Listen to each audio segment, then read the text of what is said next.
Bem-vindos ao Grupo Marcos, eu sou Carlos Luiz, você está no programa Nova Geração 144 especial de Natal. Estamos em dezembro de 2017 e esse é o terceiro programa.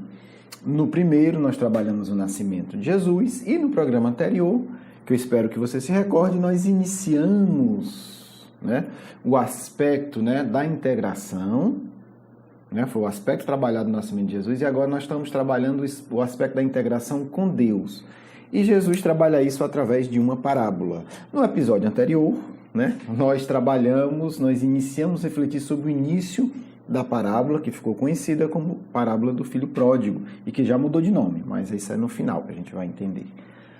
Ok, a gente tinha falado do filho que... dois irmãos, um deles, o mais novo, pede para o pai a parte da sua propriedade.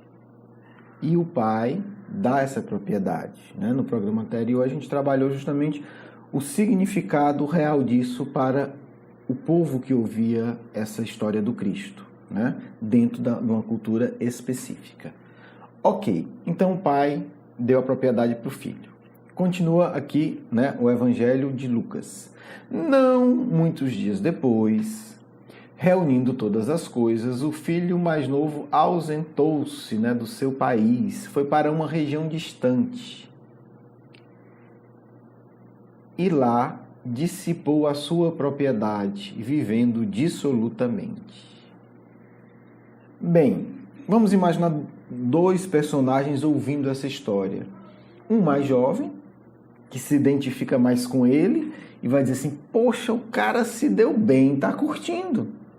Pegou uma grana do pai, foi para outro país, onde não conhece ninguém, tá rico, faz o que quer.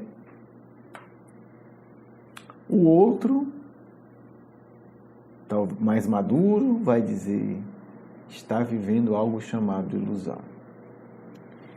Bem, esse é um desafio da encarnação. Todos nós, que não somos espíritos puros, e até hoje nunca recebi um e-mail de um espírito puro, nenhum comunicado, então acho que espíritos puros não ouvem esse programa, então todos nós temos algum grau de ilusão. Normalmente muito, porque estamos na Terra, Pouco grau de ilusão já é mundo mais evoluído. E aí, ele acha que vai ser feliz, curtindo a vida. Que, aliás, é uma ilusão ainda mais forte hoje. É impressionante a gente ver as pessoas com um pensamento idêntico a esse filho mais novo. Eu não sei de onde é que... até sei de onde é que tira, porque está na mídia toda hora, mas eu não sei de onde é que as pessoas se convencem a si mesmas que vão ser felizes. Porque tem dinheiro, porque tem um carro do ano, porque tem uma roupa tal. Como é que a gente consegue ser tão, me perdoe, tão tolo? Mas todos nós carregamos um grau dessa tolice, e eu me incluo. É impressionante como a gente tem esse poder de se auto-enganar. Não, se eu conseguir tal emprego, eu vou ser feliz. Meu filho, olhe para todo mundo desse emprego e diga se tem realmente alguém plenamente feliz. É desse jeito. Não, se eu conseguir isso, aquilo, etc. Se eu fosse mais, se eu perder peso, ou se eu ganhar peso, enfim. Ok. Resultado. Como todo mundo. Viveu dissolutamente e o que acontece quando a gente não administra bem o recurso? Ele acaba. Ah, mas se ele fosse multimilionário? Primeiro acabava. Depois, se não acabasse, ele se acabava. Porque existem recursos, o corpo é um recurso que o Deus nos dá. Ele esgota, meu filho. Se você usar mal, ele esgota rápido, você pode ser o homem mais rico do mundo. Mas, acredite-me, normalmente acaba. Tem um filme que é baseado num livro que é verídico, se chama Pobre Menina Rica. Uma jovem que herdou uma das maiores fortunas da sua época. E ela acabou. E a gente vê a vida de uma pessoa miserável, que era uma das pessoas mais ricas do mundo, e mesmo quando tinha todos os diamantes e riquezas, era miserável. É um filme que vale a pena, Chama Pobre Menina Rica. Enfim, não vamos entrar nessa história agora porque não é o foco. É só um exemplo que veio à mente. Então, assim, acaba. E se o dinheiro não acabar, a saúde acaba. Eu não vou citar outros exemplos do Brasil para não é o objetivo aqui. E aí o que acontece? Vem uma severa fome naquela região. Ah, mas foi um azar. Bem, quem estava ouvindo Jesus, ou quem já sabe a história do José, não pensa assim. Porque, meu amigo e minha amiga, se você pode aprender uma coisa da Bíblia bem prática, material da sua vida, eu vou lhe dizer o que é. Se chama José do Egito. Eu vejo fortunas, é gente que eu conheço, ruir, ir para a miséria, porque a pessoa não entendeu o José do Egito. Se tivesse entendido, estava rico. É impressionante. O que é o José do Egito que eu chamo? É o José que aconselhou o faraó. Né? Que é outra história fabulosa. Porque eu estou contando isso porque quem está ouvindo essa história sabe da história do José do Egito. Na hora que o sujeito que conhece essa história e tem maturidade, viu esse jovem ir para o país fazer farra, ele automaticamente diz: esse rapaz não conhece a história do José do Egito. Ele não entende o básico da vida. Ele é um tolo. Qual é a história do José do Egito? Eu vou resumir, porque assim, não dá para contar ela aqui, senão a gente vai estar até o outro Natal, né? Mas assim, o José do Egito, ele passou por milhões de tribulações, foi traído pelos irmãos, foi trabalhar com o faraó do Egito, chegou lá, se destacou, e a mulher do faraó ficou apaixonada por ele e tentou seduzi-lo. Com milhões de propostas maravilhosas, como toda sedução, né? Como toda ilusão. A ilusão é algo doce, lindo, né? Até ela se acabar, óbvio. Ele resiste, ele disse: não, eu não quero ter nada com você. Eu lhe respeito, você é a mulher do faraó, nada. E ela, com mágoa e com raiva, denunciou, dizendo que ele tinha tentado seduzi-la. O faraó acreditou em quem? Na mulher, até porque tinha testemunhas, entre aspas, dizendo isso. Então ele vai para a cadeia e fica lá, e a tendência é ficar pro resto da vida. Só que o faraó começa a ter vários sonhos, vários. E começa a chamar todo mundo para explicar o sonho e ninguém consegue explicar. Um dos sonhos, porque a linguagem do inconsciente é rica, então ela fala de diversas maneiras a mesma coisa. Um dos sonhos era: eu vejo um plantio de milho, nascem espigas lindas, maravilhosas, e nascem 7 espigas de milho lindas e maravilhosas, e depois elas murcham. Depois eu vejo no outro sonho, no mesmo, 7 vacas leiteiras lindas e maravilhosas. Depois eu vejo 7 vacas magérrimas morrendo e uma comendo a outra passando fome. Ok, ninguém entendeu. O José, que era bom de sonho, né? A gente já falou aqui, né? José, você fala em José, é bom de sonho. Inclusive o pai de Jesus era José e era bom de sonho, salvou a vida do filho. Ok, o que acontece? O José diz: faraó, é o seguinte, você vai ter 7 anos de fartura, mas depois você vai ter 7 anos de seca. É só isso. Só isso, meu filho, porque a grande sabedoria é simples. O que é que eu faço? É muito simples, você não está na fartura, tô. Então, neste período de fartura, você estoca alimento. Porque, gente, entenda, naquela época, 7 anos de seca, morria todo mundo de fome e acabou a conversa. Não tinha de onde vir ajuda humanitária, não tinha. Não tinha comunicação. Se um povo passa um período longo de fome, o povo simplesmente morre, se acaba, desaparece do mapa. Isso acontecia sempre. Então não é só uma ajuda importante, se isso acontecer, o seu povo se acaba. Vai virar tudo ruína. E acaba de uma maneira terrível, né? Ok. O faraó segue o conselho, pelo sim e pelo não, e faz um estoque. Resultado: na hora dos 7 anos de fome, ninguém morre de fome, porque tem alimento reservado. O José se torna a segunda pessoa mais importante do Egito. Ok. Então, quem ouviu isso diz assim: esse jovem, esse filho mais novo, é um imbecil, esse cara é burro, porque ele não conhece nem a história do José do Egito. Ele não sabe que depois da fartura vem a seca. Todo judeu E toda pessoa que tem juízo sabe disso. Sempre vai ter. Então não entenda, fartura, Deus da fartura não é para a gente esnobar, é para a gente se precaver. Se você tem saúde no corpo, não se iluda, vai chegar a hora em que esse recurso vai ser preciso. Se você dissipa agora a saúde do seu corpo, com excessos, com má alimentação, na hora que precisar, você às vezes desencarna, e não era para desencarnar. Ok. Então, resultado, José do Egito, vem o período da seca. Resultado, o recurso dele acaba e vem uma grande fome na região. Crise econômica, financeira total. Resultado, não tem emprego, condições horríveis de trabalho, ele não tem poupança, não tem aposentadoria, não tem seguro, não tem propriedade, não tem nada. Ele não tem sequer uma comunidade, porque na hora que ele pede isso, a comunidade quer matá-lo. Ele é um criminoso digno de punição ou de morte do ponto de vista da comunidade. Não vamos esquecer disso, né? Foi o programa anterior. Se ele volta lá, o povo mata.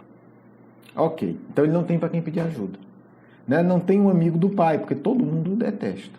Todo mundo acha que o pai devia ter matado. O pai é que é estranho, né? Desse ponto de vista. Resultado, ele procurou emprego e conseguiu, o que ele conseguiu? Cuidar de porcos. E aí, meus irmãos, se você não conhece a cultura judaica, você não tem a menor ideia do que está acontecendo aqui. Porque o porco, para essa cultura, para essa época, é o grande símbolo da impureza. Se você quer um equivalente, imagine um animal mais nojento que você sente, né, para você, e imagine você ir cuidar deles. Né? Pode ser sapo, pode ser lesma, cada um tem o seu índice aí. Pega o animal mais nojento que você consegue imaginar. Lombriga. É isso. Infelizmente é isso que eu estou dizendo. É o animal mais nojento que você consegue imaginar, você vai cuidar dele. E você vai comer o resto da comida deles. Babada. Então, se para você o animal mais nojento é um sapo, imagina que tem uma raçãozinha de sapo, aí o sapo vai lá, come, passa a língua e sobe os restos. É o que tem. É o que tem. Ainda assim, isso era negado a ele.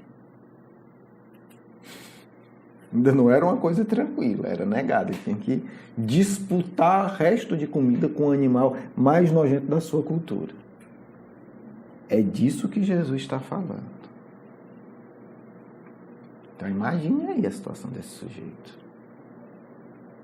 Só, falido, talvez até com muita dívida, porque normalmente é o que acontece nesses casos, sem crédito, com certeza, sem ter a quem recorrer, numa situação pior que trabalho escravo. Não é escravo, significa que ele não pode sair, mas ele não tem para onde ir. E aí?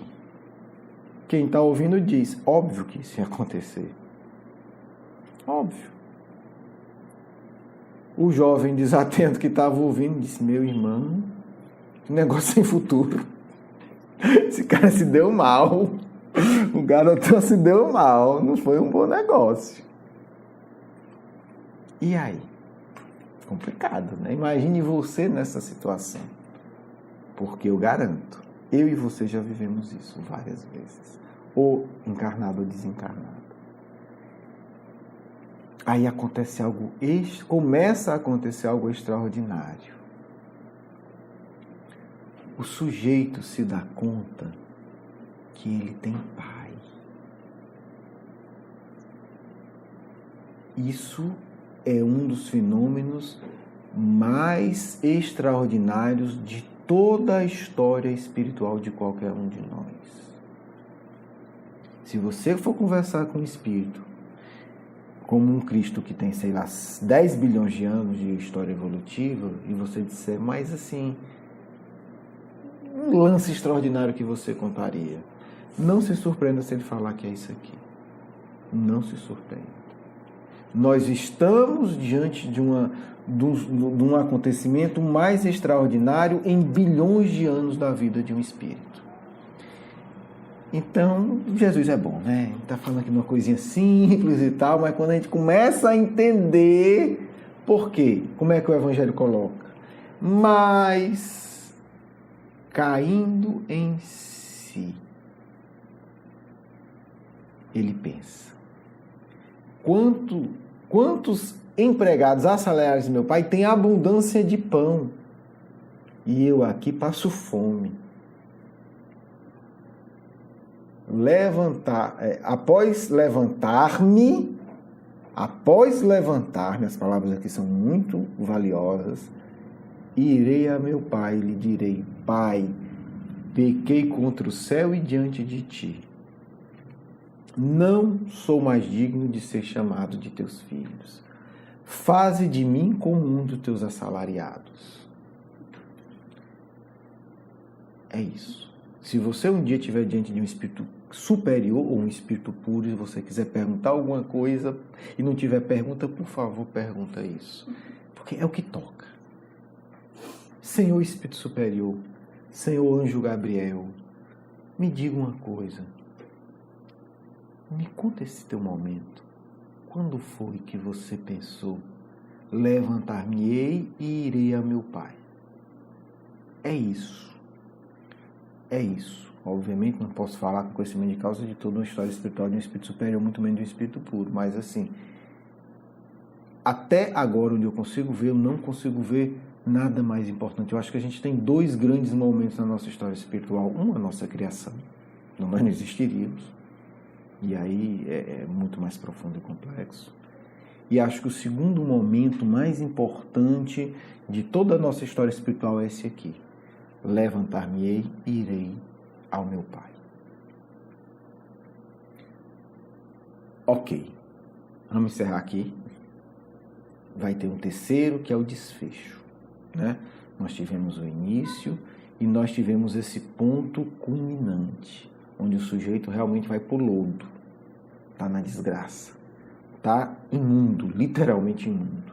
E isso é um símbolo, porque ele chafurdou nas paixões inferiores e agora ele está se alimentando como porcos. Eu já passei por isso, né? Eu sei o que é ter uma encarnação me chafurdando na inferioridade. Você desencarna, você fica junto com o porco. Você não vai para lugar limpo, não. Mas não vai mesmo. É isso. Isso pode acontecer encarnado ou desencarnado.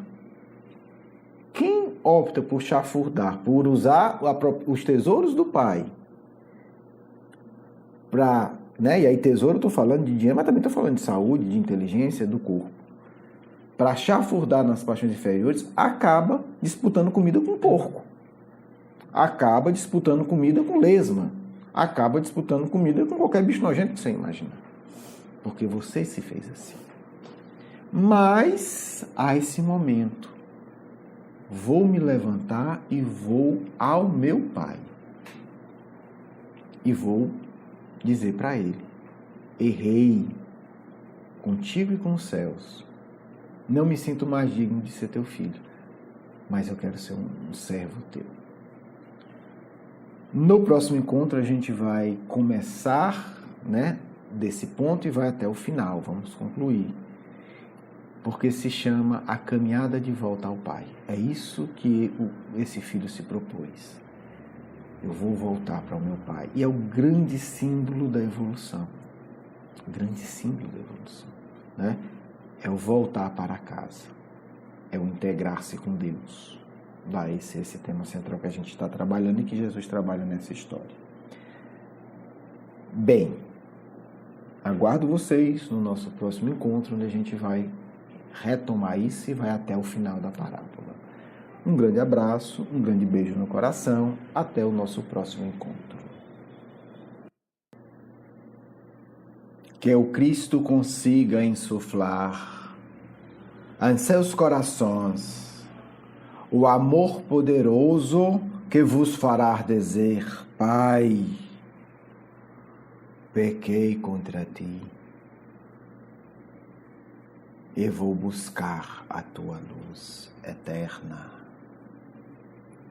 O símbolo que o Cristo coloca aqui é por demais verdadeiro, é por demais precioso, para não emocionar os espíritos mais ingratos do planeta. Reconheça, meus filhos, na terra somos espíritos que traíram o Pai, que se afastaram dele. Somos espíritos marcados pelo esbanjamento da beleza que o Pai coloca em nossos corações. Nós distorcemos a harmonia que o Pai nos deu. Nós somos aqueles que, ao receber um belo instrumento e ser encenado como dali extrair melodias maravilhosas, pegamos o instrumento e agredimos quem está ao nosso lado. Muitos erros pesam em nossos ombros. Por isso diz o Cristo que ele levantou-se. Quem tem ombros pesados precisa de esforço para levantar-se.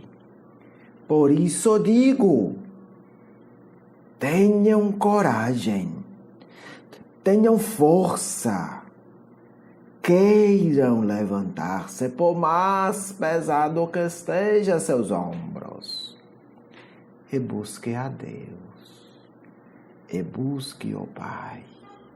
Porque o levantar-se não é simplesmente levantar o corpo, é levantar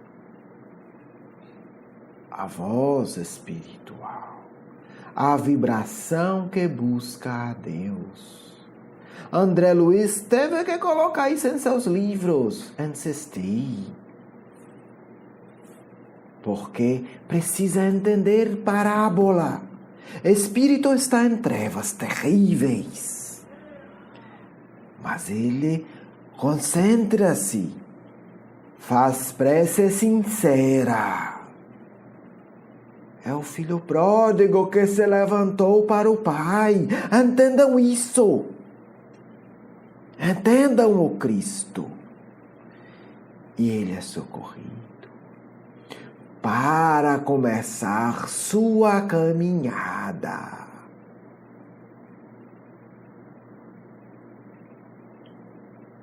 Os tolos dizem, é uma parábola apenas. Os sábios têm certeza. São realidades espirituais, emocionais que o Cristo revela ao mundo com muita beleza, de forma graciosa. Sabíamos isso, mas Deus o sabe o que passávamos para aprender.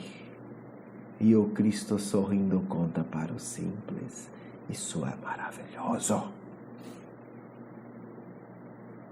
Preciso emocionar-se, que o Espírito, por mais terrível que seja, se ele levanta a sua voz em súplica, nunca está desamparado.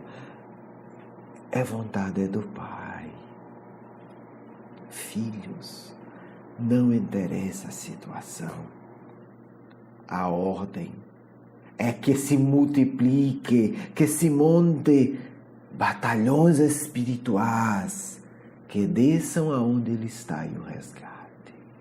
Eu já liderei alguns resgates de espíritos que estavam